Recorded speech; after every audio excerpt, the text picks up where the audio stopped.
গিয়েছিলাম শয়তানগুলোকে খুঁজতে, আর ফিরতে হলো মাথায় এক বোঝা কচু নিয়ে। ভাবো অবস্থা। আর বলো না, সকাল থেকেই ঋষির মুখখানা একবারও দেখতে পাইনি। কোথায় না কোথায় ছেলেটা থাকে। তারপর বাড়ির লোক বলল, পুকুর ধারে একটু দেখে আয় তো, ছেলেটা খুব পাজি হয়েছে। হ্যাঁ, গিয়ে দেখি তরি আর ঋষি দুজনে জলের ধারে খেলছে। তরি ঋষির ফ্রেন্ড। কি অবস্থা ভাবো তো, বাচ্চাগুলো যদি জলে পড়ে যায়। তার ওপর সাঁতারও পারে না। কান ধরে দুজনকে বাড়িতে নিয়ে যাচ্ছি। এমন সময় দেখি এক ঠাকুমা পুকুর ধার থেকে কচুর শাক তুলে নিয়ে বিক্রি করতে যাচ্ছে। ইস, কতদিন কচুর শাক খাইনি।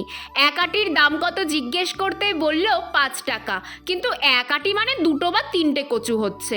বললাম সবগুলো কত নেবে? ঠাকুমা বলল 30 টাকা। ঠিক আছে, তাই হোক।